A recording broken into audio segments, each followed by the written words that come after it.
Your Excellency, my dear sister, President Samaya Suluhu Hassan,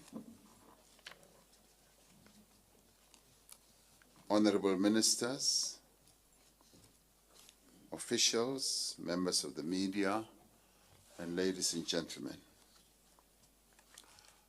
It is indeed my privilege to welcome you, Madam President, to this, your very first state visit to South Africa. I also offer my warmest welcome to members of your delegation. It is a pleasure to co-chair the summit meeting of the second session of the South African-Tanzanian Bi-National Commission. I would like to thank our respective ministers as well as senior officials for the hard work that they have put in preparation of this visit. It has taken them quite a number of weeks and months in preparing for this very historic visit. So we thank them. As we know, several challenges prevented the BNC from convening earlier. Not least of these was the impact of the COVID-19 pandemic, which restricted our travel and also restricted our ability to make a number of arrangements in preparation. South Africa counts the United Republic of Tanzania as amongst our dearest and most cherished friends. The support that Tanzania gave us in our struggle for freedom is unparalleled. In 2019, I had the honor of visiting the Solomon Mahlangu Freedom College in Morogoro in Tanzania. The institution, that is the Solomon Mahlangu Freedom College, bears testimony to the shelter, the comfort, and support that was extended by Tanzania to our freedom fighters for over 3 decades. I was recently reminded of the extraordinary story of a group of nurses from South Africa that were smuggled out of South Africa in the early 60s to go and work in Tanzania and to train nurses in Tanzania. Known as the 20 Nightingales, they were received by President Mwalimu Julius Nyerere and ANC President Oliver Reginald Tambo, and were then placed in hospitals around the country to treat patients and to supervise local nurses. Earlier this month, one of these revolutionary nurses, Sister Koleka Tunyiswa, passed away in Dar es Salaam. We paid tribute to Mama Koleka and to her fellow nurses for their sacrifice and contribution. These 20 Nightingales embodied the Pan-African spirit that guides our interactions as African countries today and also into the future.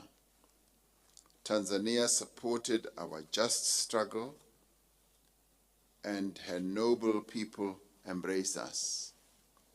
For this, we will, as South Africans, forever remain grateful. As we consolidate our bilateral relations, we build on this solidarity and friendship because it is this that has formed a very solid foundation to our relationship. This has enabled South Africa to participate in the African Liberation Heritage Program hosted by Tanzania. From our side, we have instituted the South African chapter of the project called Resistance and Liberation Heritage Route. It is aimed at commemoration celebration, education, and preservation of a crucial era of our history. Our rich history connects us as Africans and contributes towards strengthening people-to-people exchange. We believe that this state visit will further strengthen the bilateral, political, and economic relations between our two countries and enhance the work of our binational commission. We must use this opportunity to explore further areas of cooperation between our two countries. I'm pleased to learn that several agreements and memoranda of understanding between our departments are currently at various stages of negotiation and will soon be signed and subsequently implemented. One of the key priorities of the BNC is to increase trade and investment so that we may promote economic development and progress for the mutual benefit of our two countries. To do this, we need to address any impediment and create a conducive environment for bilateral trade and investment to flourish. I look forward to participating in the South Africa-Tanzania Business Forum that is taking place alongside this state visit. Just as we share common aspirations for the social as well as economic development of our countries, we also share similar views on the security and economic development of our region and continent. Our engagement in regional, continental, and global governance institutions reinforce the imperative of silencing the guns across the continent and working together for peace and stability. We should be concerned in particular at the concerted efforts to frustrate the resolution of the situation in Western Sahara. As South Africa and Tanzania, we need to continue to mobilize other countries on the continent and international partners towards a sustainable resolution to the Western Sahara conflict in line with the provisions of the 1991 ceasefire agreement. The changing international political landscape requires us to align our positions and approaches to ensure the voice of our continent is further strengthened at a global level. Once again, I welcome you, President, to South Africa and really look forward to the report of the deliberations of the ministers and segment to the Binational Commission. So I thank you, and thank you very much for coming. Thank you.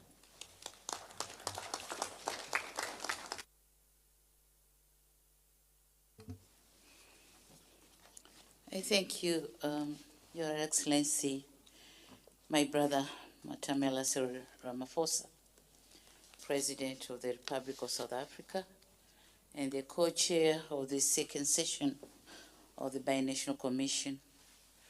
Our ministers from the South African government and from the government of the United Republic of Tanzania, led by the Ministers of Foreign Affairs here with us, permanent secretaries, heads of the defense and security organs attending this session, senior officials from the Republic of South Africa, the United Republic of Tanzania, members of the media, ladies and gentlemen.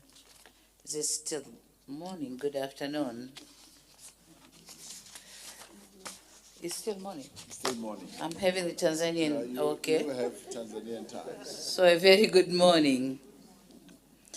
Your Excellency, allow me to commence by expressing my appreciation to you for the cordial invitation extended to me to visit your great country. It is a pleasure to be here in this beautiful city of Pretoria for a state visit which coincides with the second session of the Binational Commission between the Republic of South Africa and the United Republic of Tanzania. On behalf of my delegation, I wish to express my sincere gratitude for the warm reception and excellent hospitality accorded to me and my delegation, entire delegation, since our arrival in this great country. Thank you very much. Asante sana. Thank you. With me, Your Excellency, I bring to you and the brotherly people of South Africa fraternal greetings and best wishes from your comrades and friends of the United Republic of Tanzania. I wanted to introduce the members of delegation, but I think since you have met in different sittings, you have already known one another. So I'll skip the introduction part. But then on bilateral relations, Your Excellency, I wish to express our satisfaction and appreciation for the historic and excellent relations between Tanzania and South Africa. You have narrated the relation very well. So the people of Tanzania still hold vivid memories of your visit to our country in August 2019. And we acknowledge and thank you for the momentous and historic visit, which is a gesture of our long-standing friendship and solidarity built on the firm foundation laid by our founding fathers, the late Nelson Mandela, and our very own Mwalimu Julius Nyerere. We all know the valuable contribution these two leaders played on Africa, or African liberation and unity, as well as the struggle for global equality, justice, and economic emancipation of the African continent. Tanzania highly values these historic relations, which date back to the days of liberation struggle, as you had said it rightly, and I'm certain names like Kongwa, Mgagao, Morogoro, Mazimbo, and Dakawa, they are still in Southern African nostalgically in the memories of Southern African older generation. The present generation they don't know this, but the older ones, they still remember. One time I was visiting Namibia, and then we were talking to the group of youth on politics and liberation. And then they said, no, we are fed up with these Kongwa people. They call them Kongwa people. I said, are you fed up with the Kongwa people? Do you know that they sent liberation of this country? And they told me, yes, they did, so what? So we still have to, to see that our youth still holds this memory, and they know exactly our countries, where are we coming from, and why are we here to date. So that's the firm foundation from which our excellent relations sprouted and continue to blossom to this day. And I have a firm conviction that this second session of the Binational Commission will offer us yet another opportunity to broaden and deepen our relations. Just to take you quickly on the political situation in Tanzania, we are doing okay. We are still working on the reconciliation with the opposition parties, the so-called opposition parties. We are doing the reforms in various areas and try to rebuild our nation. So we are working with them. At least we have managed to get them on the table and work with them. On economic side of it, the economic situation, yeah, we are progressing. The economy has been growing, GDP growing at a slow pace, but we have been growing. And my government has continued to take various interventions aimed at strengthening the national economy towards realization of national and international aspirations. On development cooperations, since your visit, we have strengthened the ties on socio-economic ties between our two countries. The Binational Commission, which comes almost 6 years after the inauguration in May 2017, attests the fact that and affords us an opportunity to unimpededly explore all areas of potential cooperation and unlock those that are not performing to our mutual expectations. I believe this is the overarching goal for convening this session, and I'm convinced that under the leadership and guidance, under our leadership and guidance, we'll achieve greater results for the benefits of our two countries and people. As I alluded to earlier on, our relations have continued growing from strength to strength, and this is evident in many sectors. So before we embark on the second session of the BNC, allow me to highlight key milestones achieved since your visit in Tanzania in August 2019. In education, we have been able to sign an MOU for cooperation in the field of basic education, and it was signed by the Ministers of Education of our two governments on 7th July 2022. And it was great that the day coincided with the World Kiswahili